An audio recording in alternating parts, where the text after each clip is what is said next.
Welcome back to the channel guys. कैसे हैं आप लोग? आशा करता हूं आप लोग अच्छे होंगे फ्रेंड्स। एक नए मेन बोर्ड आईपीओ का नोटिफिकेशन आया है जिसका नाम है बोरन्स वेव्स लिमिटेड। ये एक मेन बोर्ड आईपीओ है फ्रेंड्स। इस वीडियो के अंदर हम जानेंगे इसी आईपीओ के बारे में, जानेंगे आईपीओ की डिटेल्स के बारे में, कंपनी क्या करती है, क्या बनाती है, इस आईपीओ का करंट ग्रे मार्केट प्रीमियम चल रहा है, सारा कुछ जानेंगे इस वीडियो के अंदर। तो चलिए एनालिसिस को स्टार्ट करते हैं। तो बात करें इस बोरन्स वेव्स लिमिटेड आईपीओ के बारे में। सो ये आईपीओ ओपन होगा 20 मई 2025 को, क्लोज होगा 22 मई 2025 के दिन।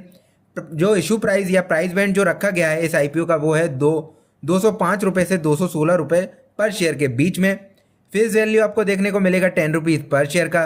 वहीं पर लॉट साइज आपको देखने को मिलेगा 69 शेयर्स का, यानी कि एक लॉट में मिलेंगे आपको 69 शेयर्स। अब बात करें इस आईपीओ के टोटल इशू साइज की, तो वो आपको देखने को मिलेगा 144 करोड़ 89 लैक्स का, जो कि पूरा का पूरा फ्रेश इशू है।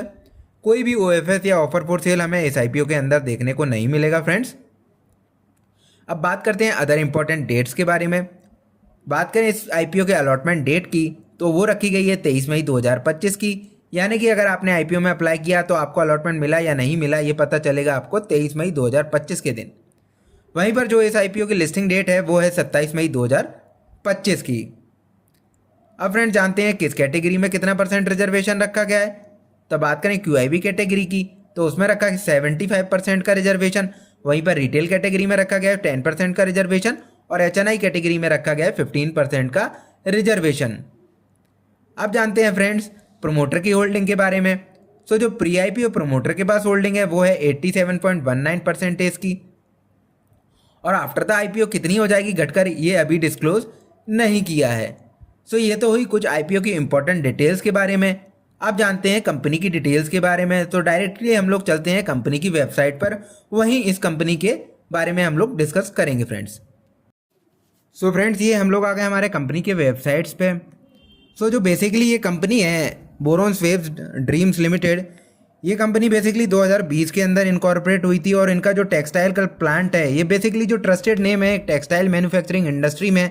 इनका जो मैन्युफैक्चरिंग यूनिट है वो गुजरात में है ना। तो ये बेसिकली जो काम करते हैं वो ग्रे फाइबर्स वगैरह बनाने का कंपनी काम करती है। ग्रे फाइब्रिक्स या गैग्रिक फाइबर्स भी बोलते हैं, ये सब कंपनी बनाती है, यानी ग्रे कलर का फाइबर एक रहता है वो कंपनी बनाती है। वैरायटी ऑफ यार्न्स भी क्रिएट करती है, यार्न्स जो हमारे थ्रेड्स वगैरह रहते हैं वो सारा बनाती है। और जो इनका मैन्युफैक्चरिंग यूनिट है उसमें कटिंग एज फैसिलिटी पूरा मैन्युफैक्चरिंग यूनिट में है। 700 high speed jet looms, ensure efficiency, super quality textile production, ये सारा कंपनी काम करती है। सस्टेनेबल है काफ़ी। और जो ये कंपनी जो प्रोडक्ट बनाती है वो किस किस इंडस्ट्री में यूज़ होते हैं वो भी एक बार मैं आपको बता देता हूँ फ्रेंड्स।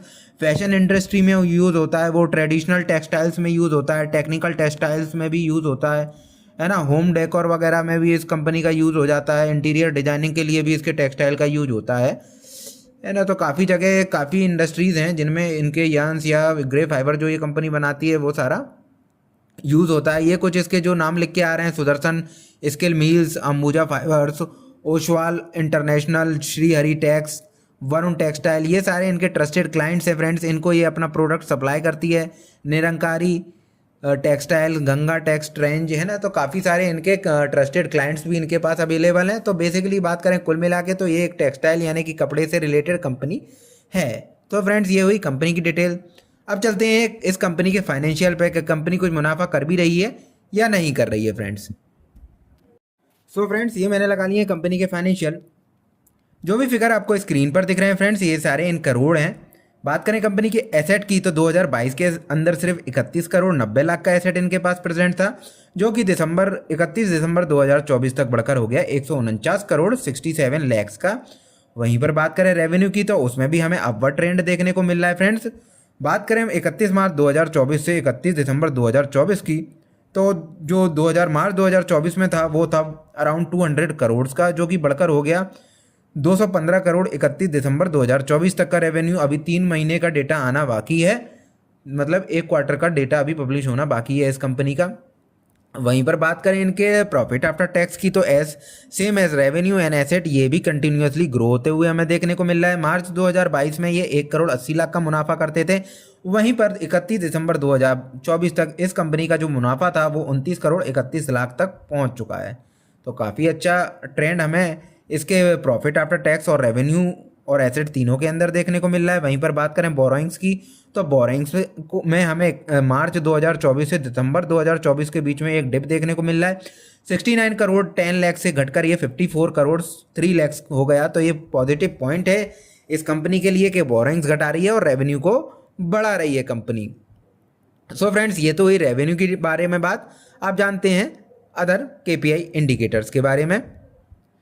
सो फ्रेंड्स, बात करें सबसे पहले इसके पैट मार्जिन की तो वो आपको देखने को मिलेगा 11.87 का। डेट टू इक्विटी रेशियो यहाँ पे डिस्क्लोज नहीं किया गया है अभी कितना है कंपनी का डेट टू इक्विटी रेशियो। वहीं पर बात करें इसके प्राइस टू बुक वैल्यू की तो वो आपको देखने को मिलेगा 9.09 का। बात करें पी रेशियो की तो प्री IPO पी जो है वो है 18.26 का, और आफ्टर द IPO ये और घटकर हो जाएगा 14.73 का। तो काफ़ी अच्छे वैल्यूएशन पे ये अपने IPO को लेके आ रहे हैं फ्रेंड्स, 14.73 के PE पे। अब जानते हैं इस कंपनी के ग्रे मार्केट प्रीमियम के बारे में फ्रेंड्स, कि अभी इसके ग्रे मार्केट प्रीमियम में कोई ट्रेड होता हुआ देखने को मिल भी रहा है या नहीं मिल रहा है। सो फ्रेंड्स, जो इसका अभी करंट ग्रे मार्केट प्रीमियम चल रहा है वो अभी 63 का है, यानी कि अगर आप अप्लाई करते हैं तो आपको 29.17% का लिस्टिंग गेन होते हुए देखने को मिलेगा, यानी कि एक लॉट पे आपको 4,347 रुपीज़ का प्रॉफिट आपको देखने का मिलेगा अगर यही GMP चलता है तो, और इसी के हिसाब से लिस्टिंग होती है तो फ्रेंड्स। सो फ्रेंड्स, अब आते हैं हमारे फाइनल क्वेश्चन पे कि हमें IPO में जाना चाहिए या नहीं जाना चाहिए। सो फ्रेंड्स, देखिए, for the listing gain purpose अभी जो है 29% का लिस्टिंग गेन आपको देखने को मिल रहा है। अगर ये 40% तक जाता है then you can 100% go for the listing gain purpose, 40% का आपको लिस्टिंग गेन मिलेगा।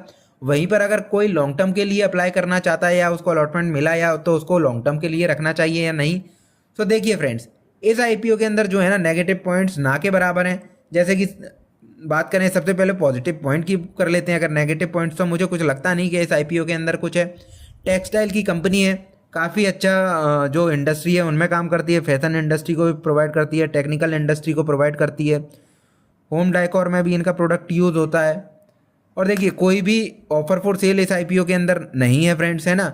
वहीं पर इसका जो रेवेन्यू है वो भी हमें अपर ट्रेंड में देखने को मिल रहा है, पैट मार्जिन भी प्रॉफिट आफ्टर टैक्स भी हमें अपर ट्रेंड में देखने को मिल रहा है, और बोरोइंग्स में डिप देखने को मिल रहा है। ये काफ़ी अच्छी बात है और काफ़ी अच्छे वैल्यूएशन पे भी कंपनी के IPO को लेके आ रहे हैं, है ना, 14.73 के।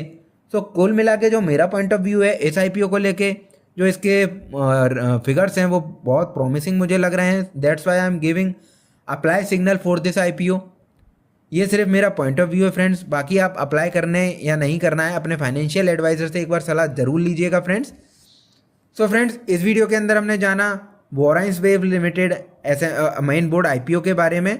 So that's all for today guys. Thanks for watching the video. Please like the video and subscribe to the channel. Thank you.